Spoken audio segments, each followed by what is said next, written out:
Welcome to episode 250 of OTD, your daily dose of soccer history by 17 Laws Guy. It's July 8, 1982. We're in Seville at the Ramon Sanchez Pizjuan Stadium. It's the World Cup semi-final, France against West Germany. And before we talk about 6 goals, extra time, Klaus Fischer's bicycle-ish equalizer, and the first penalty shootout in World Cup finals history, we have to start with Patrick Battiston. Second half, it's 1-1. Michel Platini sees Battiston running through. The pass is perfect. Battiston reaches the ball first and flicks it past Harald Schumacher. The ball rolls wide, but then Schumacher arrives, hip and body into Battiston's head and chest. Battiston collapses unconscious, teeth broken, ribs damaged, back injured. Platini later says he thought Battiston was dead, and the referee, Charles Corfer of the Netherlands, gives a goal kick. No foul, no yellow card, no red card. Schumacher waits by his goal. The match goes on, and somehow, possibly, it becomes one of the greatest matches ever played. France 3, West Germany 3. West Germany win 5-4 on penalties. But how did we get here? Start with West Germany. As we discussed yesterday, this is the long German decade.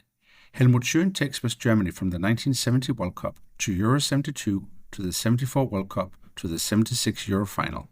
Then comes the 78 World Cup flop in Argentina after Beckenbauer and Gerd Müller have left the national team.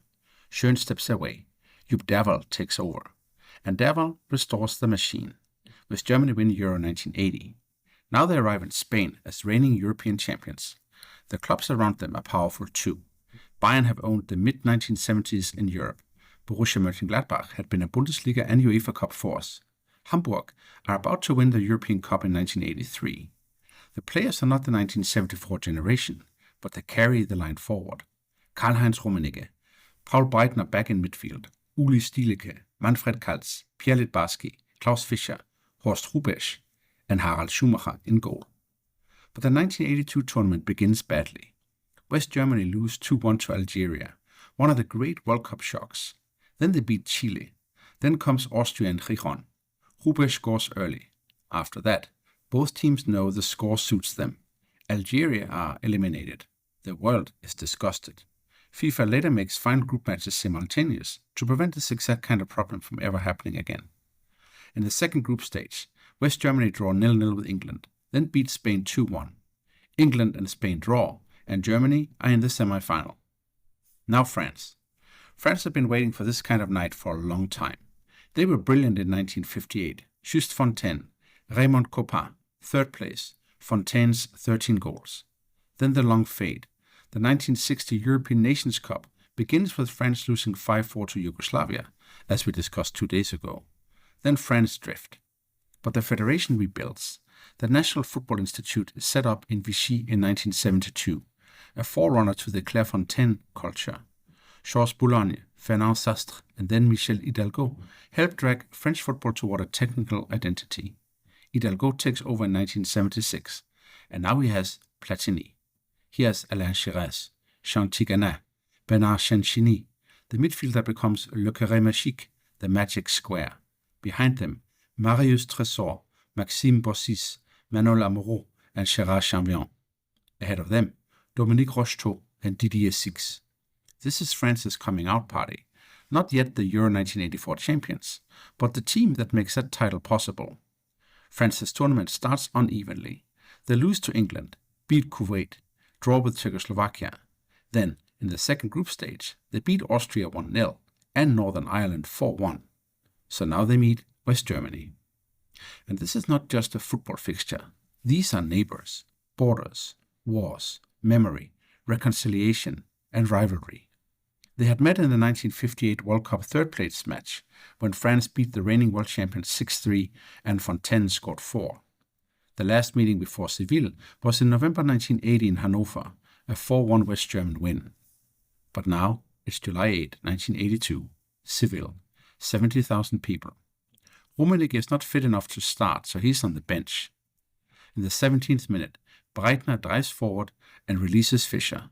The ball breaks to Pierre Littbarski. Shot. Goal. West Germany 1, France 0. 26th minute. Bernd Förster fouls Rocheteau in the box. Penalty. Platini kisses the ball before he puts it on the spot. Then he converts. 1-1. Then, after the break, Battiston comes on for Chanchini. 10 minutes later, the collision. And because this is OTD and my obsession with the 17 laws, let me be precise. Cards existed in 1982, of course. Red cards, yellow cards. Serious foul play existed.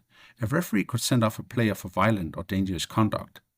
Under today's Law 12, a challenge that endangers the safety of an opponent or uses excessive force is serious foul play, red card. With VAR, this would be reviewed. With modern concussion protocols, Battiston would leave immediately and could be replaced through a concussion substitution if the competition uses that protocol. But this is 1982. No VAR. Only 2 substitutions. No concussion protocol.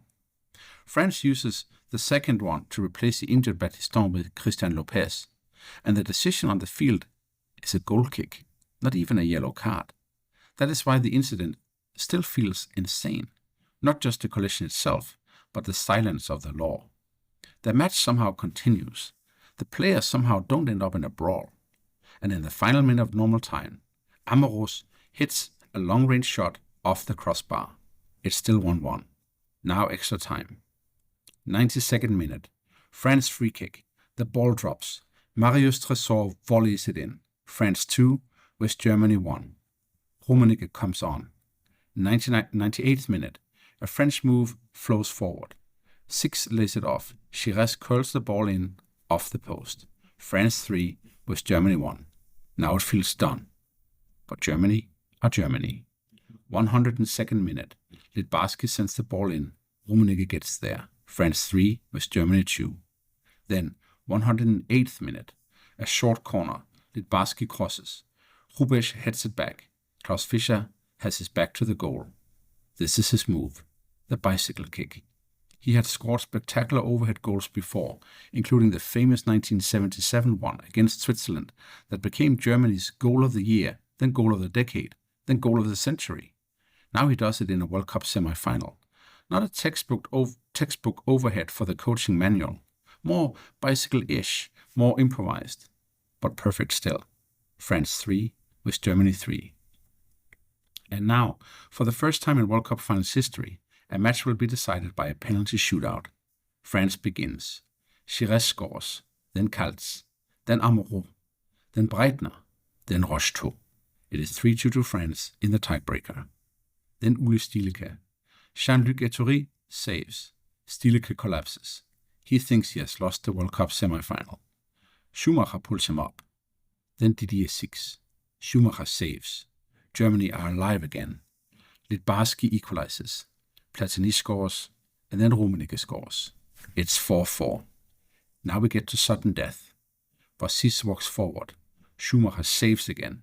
Fist clenched, chest out. Then Horst Rubesch. He converts, and West Germany have just won the first PSO in World Cup finals history. But so what? The Battiston incident becomes part of the relationship between the teams. Schumacher's immediate reaction makes it worse. When told Battiston had lost teeth, he makes the arrogant comment that he would pay for the crowns. In France, the anger is enormous. The match is not remembered only as a heroic defeat. It is remembered as injustice. Schumacher later apologizes. Battiston accepts. That matters. They eventually reconcile as people.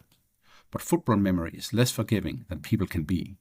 France and West Germany meet again in the 1986 World Cup semi-final. Germany win again, 2-0. Battiston and Schumacher are both there. The wounded there too. In 1982, West Germany reached the final and lose. Italy beat them 3-1 in Madrid. Rossi scores. Tardelli screams. Zoff lifts the trophy. But the German era continues. Euro 1984 is a rare stumble. They go out in the group after Antonio Maceda's late goal for Spain. Then they reach the 1986 World Cup final and lose to Maradona's Argentina. They host Euro 1988 and lose to the Netherlands. And then they win the 1990 World Cup. That is the scale of German tournament football. From 1982 to 1990, they are almost always there. Finals, semi-finals, medals, trophies. Even after that, there's Euro 1996, then some misses, some lulls, some ugly football, and then the 2014 World Cup win. including another knockout win over France. The last 2 decades have been more uneven. The 2018 and 2022 group stage exits, and now a 2026 penalty defeat to Paraguay, and talks about Jürgen Klopp possibly leading a new era. For France, Seville becomes the beautiful wound before the breakthrough. They lose the third-place match to Poland. Then, 2 years later, the host Euro 1984. Platini scores 9 goals. France win their first major title.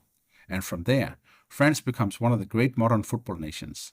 World Cup winners in 98 and 2018, European champions in 2000, finalists in 2006, 2016 and 2022, Nations League winners in 2021, and still, today, powered by Mbappe, Dembele, Olise, and another absurd generational talent. But Seville remains different. It is the night France announced the poetry before winning the silverware. And it is the night Germany showed the old terrifying thing. You can hurt them. You can outplay them. You can lead them 3-1 in extra time. But still, they may not be dead. Before we go, 3 things to take away from July 8, 1982. First, the Battiston Schumacher collision is not a side note. It is central to the memory of the match because the referee's non-decision was as shocking as the impact itself. Second, this was France's coming out party and Germany's survival ritual at the same time. Platini, Chires and Tigana showed the future. Rummenigge, Fischer and Schumacher dragged Germany into the final. Third, the first World Cup penalty shootout arrived at the end of a match that had already emptied everyone. Stielike's tears, Schumacher's saves, Basis's miss, Rubisch's winner. The shootout became part of World Cup mythology at birth. On this day in 1982, France and Germany drew 3-3 in Seville. Patrick Battiston was knocked unconscious without a foul being given. Germany came back from 3-1 down in extra time, and the World Cup saw its first penalty shootout. That is all for episode 250 of OTD, your daily dose of soccer history by 17 Law Sky. Please rate the show 5 stars, so the show can keep climbing the charts and the algorithm can help us welcome new listeners to OTD. Tomorrow, go to July 9, 2006, in Berlin, Italy against France, Zidane's last match, Materazzi, a headbutt, and the last time Italy won the World Cup. See you then.